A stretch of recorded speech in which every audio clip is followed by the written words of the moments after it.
Here we are. Okay, so here's the deal. I decided that I want to do a series that talks a little bit about the dark side of the fitness world. And the point of me doing this is to educate people that are going through something similar and to show that there is hope and that there is a solution. So really, who is this for? If you are in the fitness world, if you are like a hardcore fitness fanatic, maybe you're an athlete, or maybe you're just someone that has been struggling with hormonal issues and you've been dieting for most of your life and you just feel like hormones are off. All of those people, this is gonna give you some great information. So, background. I, as many of you know, used to compete in fitness competitions, and I went a little too hardcore with it for a little too long. I never did steroids. That's usually the first thing people think when I say that. I never did that, but I'm not saying that what I did was much better, because I did some really drastic things and it ultimately caused a lot of hormonal issues. So people don't realize, but you know, they think being fit is great and it's healthy. Everything in balance and moderation. When you lose too much fat and when you stay too lean for too long and when you are in a caloric deficit for too long, it really can mess up your hormones.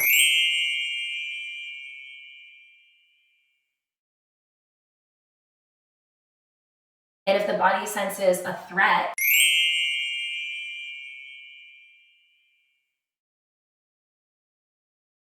it will downregulate hormones and it will do everything it can to bring the body fat back up. And that oftentimes means shutting off digestion, shutting off reproductive hormones, and your brain starts to get foggy and not work so well. Your sleep gets super disrupted because, you know, it all kind of is common sense, because if the body thinks you're starving and you're trying to sleep, the body's gonna be like, wake up and go find food, right? So you're not gonna be able to sleep well at night, and sleep is like at the foundation of health. It's crazy when you look into the research, all the biochemical processes that are happening when you sleep, like your brain is cleaning itself out, all kinds of restorative, regenerative things are happening when you sleep. And if your body fat is too low, sleep is super disrupted. So here's what the deal is. I have been getting these tests done regularly, like all kinds of blood work and gut function tests and hormonal tests, like all the tests you can imagine. If anyone has a question on, you know, some of these tests, let me know, because they are available, but usually you're not going to, not usually, but never, you're going to have some of these tests offered to you at your standard physical. You really have to work with more specialized doctors. But if you have a question on that, you can always shoot me a message or comment on this video. So it's been really interesting because basically my hormones have been postmenopausal for years. Now, I'm just gonna like be straight with y'all. So in the beginning, like I was not getting my period at all. So many females, and I'm sure guys don't even realize this, but like having your period is actually a sign of health. It is now being considered one of the vital signs. It didn't used to be. So I think this is really going to change how readily like doctors throw out birth control like it's, you know, hand out birth control like it's candy, because just like our body temperature should be at 98.6 and our blood pressure should be 120/80, you know, all of these vitals, you should be having a period, you should be having a cycle.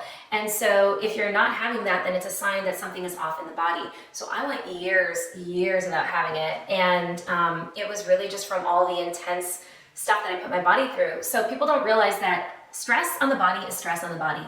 The body doesn't distinguish amongst forms of stress. It all initiates the same stress response. Whether it's excessive working out, mental stress, your boss like breathing down your neck trying to meet a deadline, or if it's caloric restriction, or if it's, you know, the loss of a loved one or a bad breakup, these all initiate the same stress response, and it sets off this cascade of hormonal changes in the body.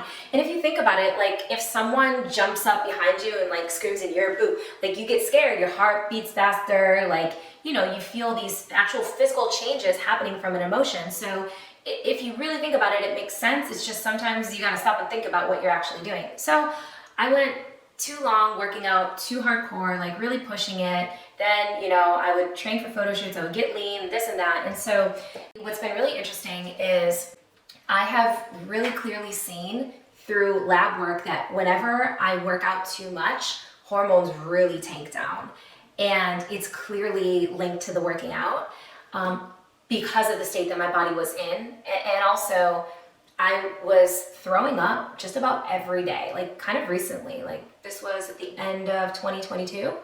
And I went to go get scans to see, like, because it's like I would eat and the food would get stuck in my throat and I would have to throw it up.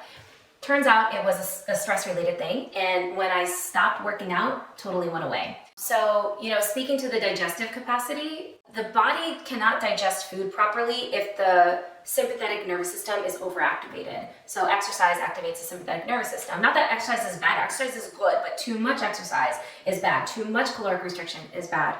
So basically, you can lose your ability to secrete digestive enzymes. You can lose hydrochloric acid production, and hydrochloric acid is really important to break down proteins. Digestive enzymes are needed for your body to absorb nutrients. So then you get all these micronutrient deficiencies. You can't absorb amino acids. Well, guess what? Micronutrients are needed to form certain chemicals in the body. Amino acids are needed to perform so much, like hormones and brain chemicals. And it doesn't matter what you're eating if you're not absorbing it because your digestive system is off. You're gonna feel terrible and you're gonna age really fast. So this was the position I was in. So, I do work with some doctors that I believe are very good and very smart, and I have spent lots of money to try to work with the best doctors, and it's been such a huge piece to my puzzle. And so what we've decided is that Lindsey cannot work out for at least 3 months, like super, super low stress on the body. I have to eat and I have to gain body fat. I have to gain body fat for my body to feel safe and for my body to start producing more estrogen on its own, because at this point my option are either hormone replacement therapy or eat more food and stop working out for a little bit. I can walk and gain more body fat. And at 33 years old, I'm not gonna do hormone replacement therapy because the long-term risks of that are not worth it to me. I'll consider it when I get, older, like I'll consider it, but long-term, starting at 33 years old, I just don't want to go there. I mean, if I have to, if it's like that dire, I will, but I believe I can do this by just really like monitoring my stress. So I'm going to be showing you what I eat in a day now with my like 2,300 calories per day that I'm expected to eat. And I'll just be kind of like taking you on this journey with me and hopefully educating you along the way. If you find yourself in a similar position and you have questions, please let me know. I know when I first started going through this, like trying to find other people that were going through something similar was super helpful for me. And it really helped me a lot in the journey, like to learn from other people and just to see, am I the only crazy person that's going through this? So anyway, peace out. I'm gonna go eat some food because that's like my job now.